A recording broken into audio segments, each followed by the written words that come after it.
Bonjour. Bonjour. Bonjour. Bonjour, Claude. Est-ce que le geste que je viens de faire a un sens pour vous? Le geste que tu viens de faire a un très grand sens d'humanité et d'altruisme, parce que Fita Cheikh venait de nous dire bonjour et vous venez de siffler et vous venez d'indiquer un carton rouge. Ça me montre les symboles de Filimbi. Voilà. Bien, merci. Et vous? Oui, effectivement, le geste est très important parce que ces deux symboles, finalement, pour nous, représentent énormément. Le premier est de dire qu'une génération décide de dire maintenant, nous nous impliquons. Et le deuxième, vous avez deux cartons, si j'ai bien vu, un carton jaune et un carton rouge, ce qui développe encore plus notre concept. Le carton jaune disant attention, les décisions que vous prenez ne sont pas appropriées. Le carton rouge disant ces décisions ne sont pas bonnes. Donc oui, ce symbole est très important pour nous. Amis lecteurs, amis téléspectateurs, amis du Congo, nous vous remercions de nous recevoir chez vous pour cette émission Entretien. Entretien avec qui? Avec deux jeunes gens d'un mouvement, et ce mouvement s'appelle Filimbi, comme il vient de le dire. Ils vont se présenter et nous allons parler de leur mouvement. Et si vous voulez vous présenter pour nos lecteurs et nos téléspectateurs. Oui, Cheikh Fita, merci de me donner cette occasion de me présenter pour toutes les personnes qui vont nous suivre. Je m'appelle donc Franck OTT, je suis médecin, je suis de la République démocratique du Congo et je suis cadre dans une entreprise multinationale locale, chez Nestlé. Je suis directeur des affaires scientifiques et réglementaires et je m'occupe aussi des relations publiques dans cette entreprise. Mais je suis un citoyen congolais, un patriote à part entière qui est intéressé de ce qui se passe dans mon pays et j'exprime cela au travers de notre mouvement Filimbi. Merci. Et vous? Je suis Floribert Anzoulouni, oui, cadre également dans le secteur privé, plus précisément banquier. En fonction directeur d'une des banques jusqu'à très récemment, comme vous le savez. Et puis très engagé également dans la jeunesse, dans la société civile congolaise depuis plusieurs années. Bien, merci. Vous voyez, c'est pas des va-nu-pieds, c'est pas des SDF, c'est pas des chégués, c'est des gens qui ont étudié, qui ont le cerveau en place, comme on dit, et qui ont décidé de militer pour leur pays. Mais dites-moi un peu, il y a eu un événement malheureux et vous vous retrouvez donc aujourd'hui ici. Pour nos lecteurs, nos téléspectateurs et tous ceux qui nous suivent, est-ce que vous pouvez nous donner un peu, pas la genèse, mais qu'est-ce qui s'était-il passé ce jour-là et quelle a été la surprise que vous avez eue? Vous pouvez commencer? Absolument. Pour vous relater ce qui s'est passé, je vais brièvement simplement définir un petit peu ce qu'est Filimbi. Filimbi qui est en même temps un mouvement et un collectif qui regroupe des collectifs non partisans et apolitiques, non violents également, qui regroupe donc des associations, des activistes, des cadres, des artistes, un certain niveau de jeunes d'horizons diversifiés, et qui a pour objectif, pour ambition simplement, d'engager la jeunesse dans le processus d'élaboration et de prise de décision publique. Et pour ce faire, nous avons donc trois principaux objectifs. Le premier objectif est de faire en sorte que les jeunes connaissent leurs droits. Le deuxième objectif est de faire en sorte que ces jeunes connaissent l'État, en fait, les différents niveaux où se prennent les décisions. Et le troisième objectif, faire en sorte que ces jeunes développent la capacité d'agir sur l'État. Et d'agir sur les décisions, bien évidemment, de l'État de manière non violente et démocratique. C'est dans ce cadre-là que nous avions organisé les 14 et 15 mars dernier un événement qui a regroupé une soixantaine de jeunes Congolais issus, nous avions des artistes qui étaient là, nous avions des étudiants, nous avions des jeunes des partis politiques tant de la majorité que de l'opposition politique. Nous avions des cadres d'entreprise, nous avions des entrepreneurs, et l'objectif était de regrouper cette jeunesse assez diversifiée pour commencer à discuter justement de ce problème, de ce point d'engagement citoyen, et voir comment les jeunes Congolais pouvaient également s'engager de manière citoyenne, de manière non violente, et développer leur propre concept d'engagement citoyen. Voilà le principal objectif qu'il y avait derrière. Et pour ce faire, les événements se déroulaient sur 2 jours. Nous avions un atelier le premier jour, et le deuxième jour, nous avions une conférence de presse qui était suivie alors d'un concert populaire, le tout dans la commune de Massina. La particularité également que nous avions, c'était que nous avions invité 2 mouvements amis, Y en a marre au Sénégal et Balai Citoyen au Burkina, simplement parce que ces 2 mouvements sont parvenus dans leurs pays respectifs à mettre en place des mouvements d'engagement citoyen non violents et qui ont pu influencer les décisions publiques de manière non violente. Donc l'atelier permettait cet échange, ce développement et l'établissement, l'élaboration d'un plan d'action des jeunes Congolais. La conférence de presse nous permettait alors d'informer l'opinion de manière officielle sur le lancement du mouvement, et le concert populaire permettait aux artistes, parce qu'il y avait une dizaine d'artistes locaux de Massina qui ont participé aux ateliers, qui avaient pour objectif de produire une chanson sur l'engagement citoyen, qui permettait à ces artistes, de faire découvrir cette chanson, et puis de commencer justement à travers la musique à faire passer les messages qui sont liés à l'engagement citoyen. Voilà en gros l'événement qui devait être organisé. Et ça ne s'était pas bien terminé, Franck. Qu'est-ce qui s'était-il passé? Quel est le premier élément que vous avez trouvé suspect ce jour-là et qui a amené tout ce que l'on sait? Ça a commencé comment? Ça ne s'est pas bien terminé, Cheikh Fita, vous avez tout dit, alors que ces jeunes qui avaient participé le jour précédent au séminaire étaient très enthousiastes et sont venus pour voir la conférence de presse. Alors que nous avions commencé cette conférence de presse qui a été introduite, il y a eu un jeu de questions-réponses, échange d'expériences entre nos amis de Y en a marre du Sénégal et nos amis du Burkina Faso de Balai Citoyen. Donc juste après, on clôture la conférence, c'est le moment de se réjouir, de se serrer la main, d'avoir pu enfin porter cette jeunesse à amener sa voix plus loin au Congo, mais au-delà même de la RDC, dans l'engagement citoyen. On remarquera que nous ne sommes plus seuls. Nous ne sommes plus seuls, c'est une irruption des gens qui entrent directement à l'endroit où on menait la conférence de presse. Et nous, à peine on veut se rendre compte de qui entrait, on se rend compte que c'est des gens en tenue militaire, c'est des gens en tenue de police militaire avec Kalachnikov au poing et qui approchent, qui menacent, qui font des grands cris de peur, disent « Allez, passez ici, passez ici !» Et il y avait parmi leurs objectifs visiblement, ils prenaient d'abord des étrangers, ils ont pris nos amis de Y en a marre, nos amis de Balai Citoyen, ils ont pris les journalistes étrangers, des journalistes qui étaient là, et aussi l'arrestation était vraiment très désordonnée. De temps en temps, comme ça, on te prenait, et quand on remarquait qu'il y avait quelqu'un qui avait un téléphone en main, on se dit « vous êtes en train de filmer, laissez !» Et on vous lâchait entre-temps, et puis on prenait une autre personne, et c'est comme ça que vous voyez que l'une ou l'autre personne a pu s'échapper et ne pas être en prison. Et si je comprends bien, à ce jour, certains des vôtres sont toujours emprisonnés. Si oui, qui est encore en prison? Aujourd'hui, certains des nôtres sont toujours en prison et c'est pourquoi vous avez vu, nous sommes en train de parler d'eux. Dès que nous sommes arrivés ici, on a été reçus pour parler encore davantage de cela. Il s'agit bien de notre ami Yves Makwambala, qui a été celui qui a fait le site internet de notre mouvement, qui était juste un contractant qui a fait le site internet de notre mouvement.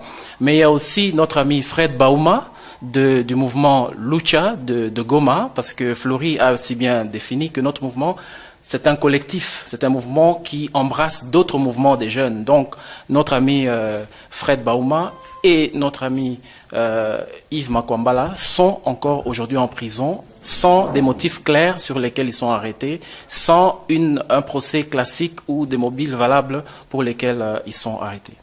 Bien. Nous avons lu tous dans la presse les accusations portées contre votre mouvement et nous avons vu qu'on vous accusait de haute trahison, de vouloir assassiner le président de la République, de déstabiliser les institutions. Est-ce que du fait que vous aviez des accointances avec des mouvements qui ont fait tomber tout un régime. Est-ce que ce n'est pas donc c'est pas valable cette accusation? Permettez-moi de revenir d'abord sur l'arrestation, les conditions d'arrestation de nos amis qui sont maintenus aujourd'hui. Nos amis ont passé plus de 50 jours, ont été enlevés en réalité, pendant plus de 50 jours dans des cachots secrets de l'Agence nationale de renseignement ANR. Ça, c'est une première chose. Ensuite, soudainement, certains ont été libérés et nos deux amis sont restés et ont été transférés à Makala avec des charges très lourdes que vous venez de dénoncer, tentative de coup d'État, tentative de déstabilisation des institutions. Maintenant, pour ce qui est de ces charges, cela nous a vraiment surpris, d'autant plus que notre objectif, en réalité, est de canaliser la frustration que cette jeunesse congolaise a aujourd'hui parce que elle subit les conséquences d'une gestion qu'elle n'accepte pas, pour que cette jeunesse puisse réagir de manière non violente, pacifique, mais s'engage à ce que les choses évoluent positivement. Donc, nous ne comprenons pas ce qui peut avoir amené à ça. Effectivement, les deux mouvements dont vous parlez, ce sont des mouvements qui ont eu un impact important dans le changement des régimes dans leurs pays respectifs. Mais lorsque vous regardez bien, cet impact n'est arrivé que lorsque les responsables de ces régimes sont allés à l'encontre des lois et de la Constitution. Donc la base de notre action est le respect de toutes les lois et de la Constitution. Logiquement, nos autorités ne devraient pas avoir peur de nous, nous sommes non violents, pas armés, et surtout nous sommes des défenseurs du respect des lois et de la Constitution. Donc les actes que nous avons posés rentraient dans le respect des lois et de la Constitution. Franck, vos amis là, Balai Citoyen et Y'en a marre, ils ont à leur tableau de chasse deux chefs d'État chassés du pouvoir. On dit toujours jamais 203. Vous aussi, vous pensez que ça ne pouvait pas vraiment faire peur au régime? Vous n'étiez pas déjà dans la logique de faire partir M. Kabila? Nous n'étions dans la logique de faire partir personne, mais nous étions dans la logique de sauvegarder les acquis de notre Constitution, les acquis de nos lois. Ce qui est juste, ce qui est citoyen, c'est que tout responsable correct, tout responsable qui respecte le pays, d'ailleurs, ne s'engage pas, ne prête-t-on pas serment sur la Constitution de la République. Donc, pour des jeunes gens qui aiment parler de leur Constitution, qui aiment parler de leur loi, qui aiment appeler à la responsabilité, qui rappellent aux autorités de rendre compte de leurs responsabilités reçues du peuple qui finalement est le propriétaire du pouvoir, je pense que pour une action comme cela, on ne doit pas s'attendre à ce qu'il y ait une action contraire. Donc s'il y a peur, alors cette peur étonne et cette peur fait raisonner de manière à se dire, alors la peur et comme on dit, la peur deviendra, qui se sent morveux, se mouche. S'il y a un problème par rapport au respect justement des lois et de la Constitution, alors les personnes qui n'ont pas ce respect-là auront alors peur. Autrement dit, vous n'aviez pas encore brandi le carton rouge, ce n'était que le carton jaune pour dire « Monsieur, faites attention à la façon dont vous gérez le pays », c'est ça? C'était vraiment, d'ailleurs, je dirais même, pas encore des cartons du tout. Il n'y avait même pas du tout de carton. Nous avions des cartons qui étaient prêts. Nous avions le rouge pour dire, en rapport avec les lois, constitutions, en rapport avec l'engagement, le respect de ce qui est établi, on ne peut pas transiger, c'est directement le rouge. Mais on n'avait brandi ni aucun carton. On était juste en train d'expliquer les principes à nos jeunes. Et nous étions contents de dire à nos jeunes, enfin, aujourd'hui, le mouvement Filimbi, qui est votre partenaire dans l'engagement citoyen, est né. Et ce mouvement va être le véhicule au travers duquel vous pouvez désormais vous exprimer librement pour votre engagement citoyen. Et voici, nos amis de Balai Citoyen et de Y'en a marre ont pu soutenir leur peuple respectif dans des manifestations pacifiques, responsables, comme l'a dit mon ami Flory, et curieusement, on regarde tout simplement, c'est que la partie où ces amis ont pu contribuer, entre autres, à faire partir leur chef d'État, nous rappelons, qui était sur le point de ne pas respecter les lois et constitutions. Je suis fier de mes autorités au moment qu'elles respectent les lois et notre constitution. Voilà. Bien, merci pour cet éclairage. Nous allons parler d'aujourd'hui et de demain. Vous êtes ici, vous pensez rentrer au pays, et si vous rentrez au pays, Vous n'avez pas peur de vous retrouver à Makala? Oui, c'est une très bonne question. On a oublié de faire quelque chose, Monsieur Fita. La première des choses, c'est peut-être de définir le mot Filimbi. Filimbi, c'est coup de sifflet en swahili. Tout le monde ne le sait pas. Donc c'est lié à notre symbole. Deuxième petite chose sur laquelle je voudrais revenir vraiment, c'est que toutes les charges qui sont portées contre nos deux amis encore enlevés aujourd'hui n'ont aucun soubassement. C'est-à-dire, il n'y a aucune preuve matérielle aujourd'hui sur ces charges-là.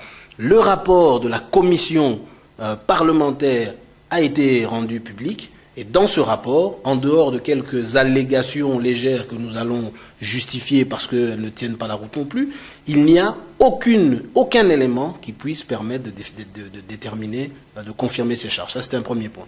Deuxième chose, rentrer, oui, notre objectif aujourd'hui n'est pas de venir nous exiler en Belgique en ce moment. C'est pas notre objectif. Mais malheureusement, tel que les choses évoluent aujourd'hui, des proches et amis continuent à être intimidés. Des familles sont intimidées, mais très fortement, avec des descentes de militaires, d'agents de l'ANR et ainsi de suite. Nos deux amis qui sont encore arrêtés, tous ces événements nous font clairement voir que nous ne pouvons pas, à ce jour, malheureusement, rentrer tant que les autorités ne vont pas renoncer à tous ces actes. Et à un moment donné, il va falloir poursuivre les personnes qui ont commis tous ces actes, parce que ces actes non seulement n'ont respecté ni les lois ni la Constitution, mais ne sont basés sur aucun élément matériel, ce qui est très grave. Autrement dit, tous les signaux sont rouges pour le moment par rapport à votre retour éventuel.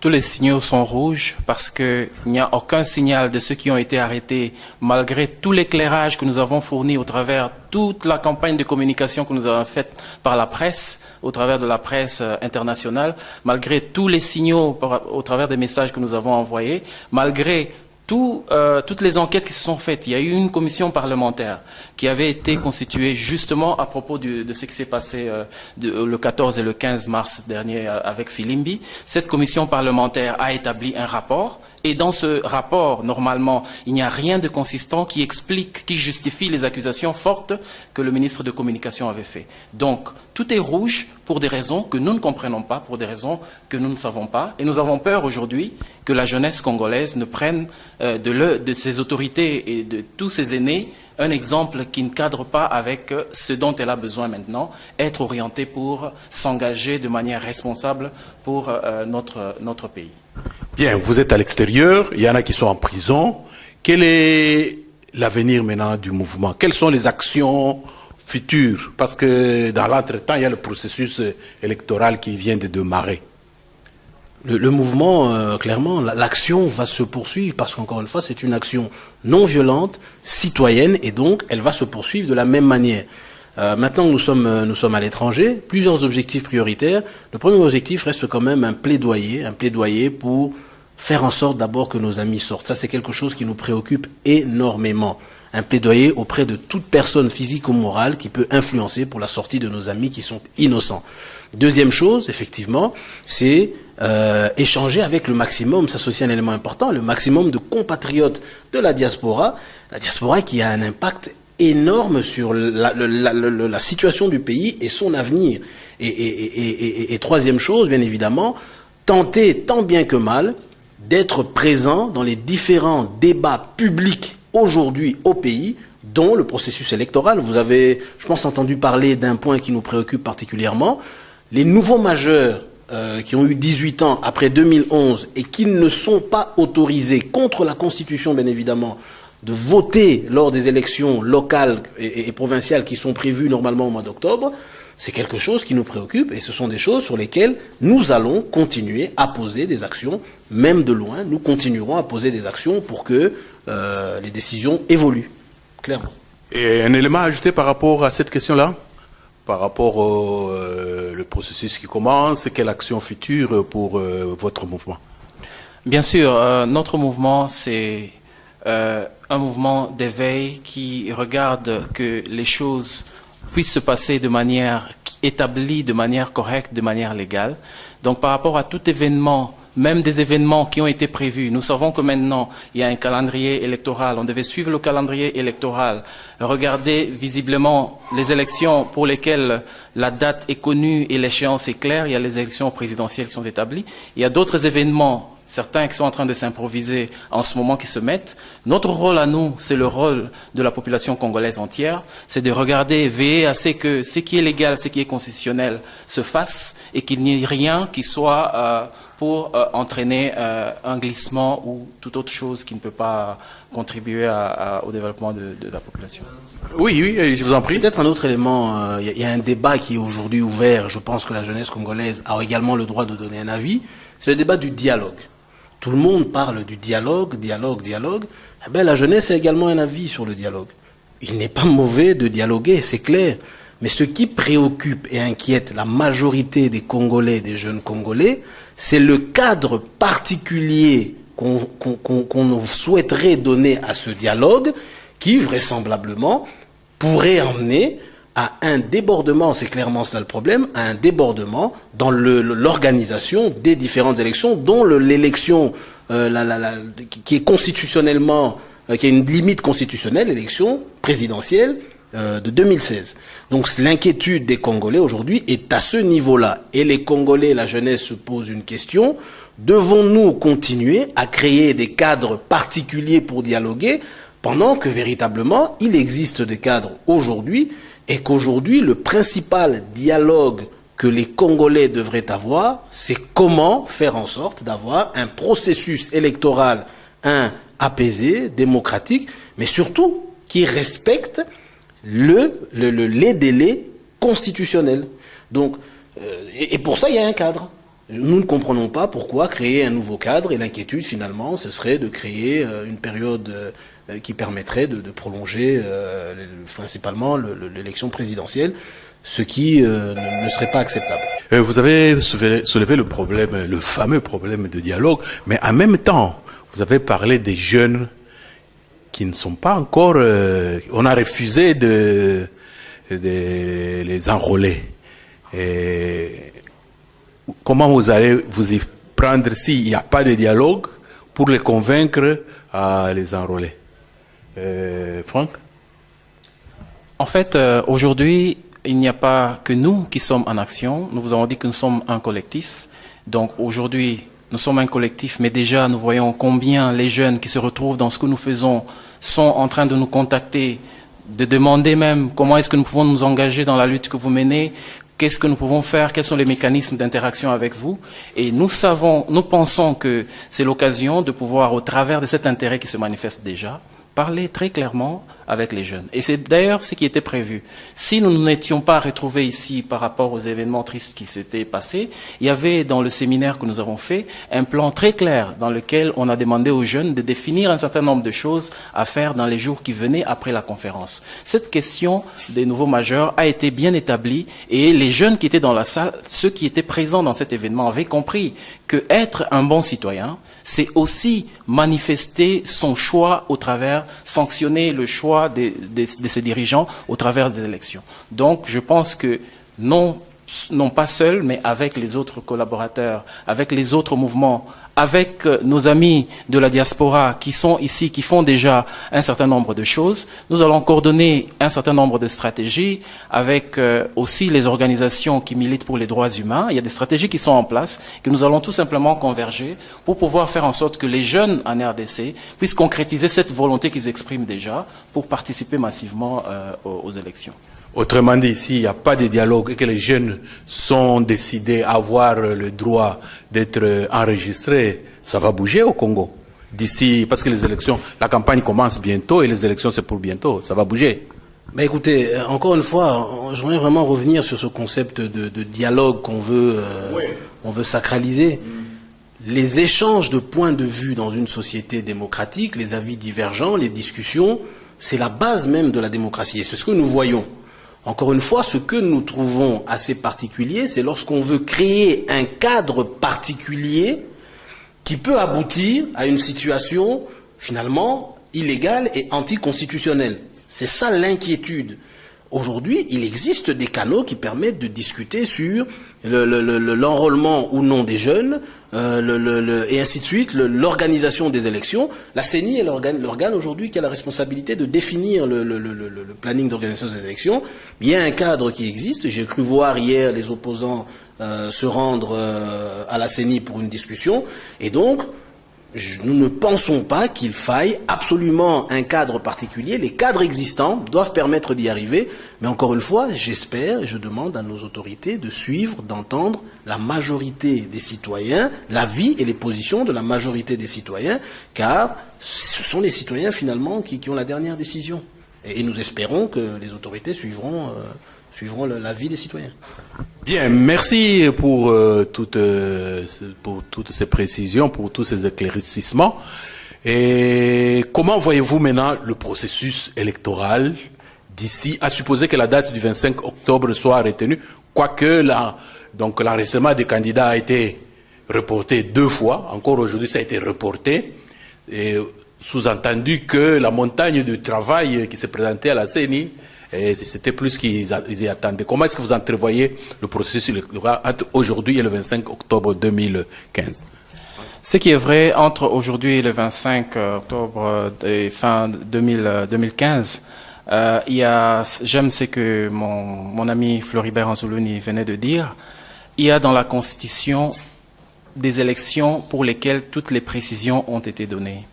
Je pense que s'il arrive qu'avec le calendrier qui était déjà très encombré de la vie de tout le monde a vu que le calendrier que la CENI avait donné était suffisamment encombré. S'il s'avère qu'aujourd'hui, on ne sait pas respecter certains aspects, certains rendez-vous électoraux, il est clair que la Constitution établit, pour ce qui est des élections présidentielles, une date et un cadre déjà bien précis. Et je crois il sera très important et urgent de se focaliser pour que celles-là, les élections présidentielles, se passent très bien parce que elles sont déjà balisées, on a déjà tout clarifié par rapport à elles, il y a une échéance, il y a des conditions pour y passer. Je crois qu'on devra se focaliser à cela et cela étant fait, on peut maintenant venir après, ayant déjà eu un président, définir ou réajuster ou se rattraper avec les autres rendez-vous électoraux. Bien, et un élément là-dessus? Mais absolument. De ce qui apparaît de toute façon, nous avions vu, tout le monde a vu le calendrier électoral. Au jour d'aujourd'hui, ce calendrier n'est pas respecté. Il était contesté et il n'est pas du tout respecté, ce qui laisse à croire déjà que la date proposée à travers ce calendrier pour les élections locales et provinciales ne sera pas tenue. Jusqu'à preuve du contraire, nous parlons aujourd'hui des élections provinciales, mais rien n'est fait ou presque pour les élections locales. Les dates d'enregistrement, nous n'avons rien, alors qu'il y avait bel et bien un calendrier. Cela démontre que ces élections, la planification de ces élections, a rencontré plusieurs faiblesses qui ont été relevées par certains bien avant et qui aujourd'hui s'avèrent maintenant bloquer le processus. Et je reviens sur le point abordé par Franck, c'est que nous devons, malgré toutes ces difficultés, nous devons focaliser clairement notre attention sur le respect des délais constitutionnels. L'alternance à la tête de l'État est extrêmement important et l'avenir du Congo dépendra de cette alternance. Donc nous sollicitons l'engagement des autorités congolaises pour que le processus se déroule de manière apaisée et que pour la première fois finalement dans l'histoire de notre pays, l'alternance se déroule, que 2 présidents se serrent la main et se transfèrent finalement les pouvoirs que la population a décidé de leur confier. Bien, merci Franck Otété, merci Floribert Anzoulouni pour tous ces éclairages. Mais avant de nous séparer, vous avez le mot de la fin. Chacun de vous ajoute ce qu'il pense avoir oublié, ce qu'il pense être important ou bien ce qu'il a comme message en direction des jeunes et en direction de tous ceux qui nous suivent. Et Franck Otété, vous pouvez commencer.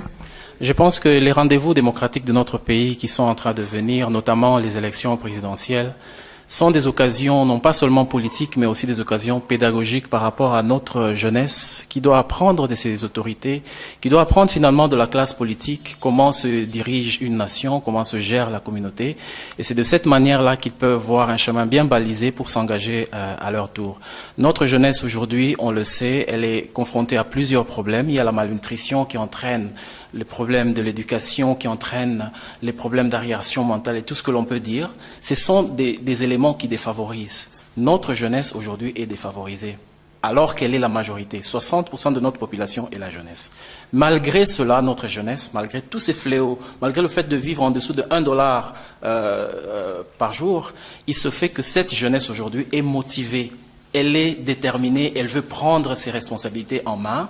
Notre appel, l'appel de Filimbi, c'est que toutes les personnes de bonne volonté, commençant par les autorités de la République démocratique du Congo, passant par les responsables des partis politiques et toutes les personnes qui agissent dans la société civile, soutenons cette jeunesse. Soutenons Filimbi, soutenons Lucha, soutenons tous les mouvements de la jeunesse en Afrique pour que l'Afrique soit un continent digne de ce nom et qui fasse sa place dans le concert des nations. Merci bien, Franck Otete. Et Monsieur Floribert Anzoulini, quel est votre mot de la fin? J'aimerais d'abord, au nom du mouvement Filimbi, m'incliner par rapport au massacre ignoble de nos frères actuellement dans la province du Nord Kivu, à Béni, qui dure depuis des mois et des mois sans que rien ne puisse être fait. C'est inacceptable, ça doit cesser. Les évêques du Nord Kivu ont réagi vigoureusement dans une déclaration hier ou avant-hier. Le gouvernement, les institutions ont la responsabilité de mettre un terme à cette situation parce qu'encore une fois, beaucoup de jeunes subissent les conséquences de ces massacres. Deuxième chose, demander simplement à la jeunesse congolaise de ne pas se décourager. Ce qui nous est arrivé, on va dire, est triste, c'est malheureux, mais c'est une étape, je pense, dans l'avancement et dans l'engagement citoyen et dans l'évolution du type de relations que les citoyens, jeunes en majorité, doivent avoir avec leurs institutions, avec leurs responsables publics, avec leurs responsables politiques. Donc ne vous découragez pas, c'est une étape, que tout ce qui s'est passé ne vous décourage pas, que cela ne vous fasse pas peur.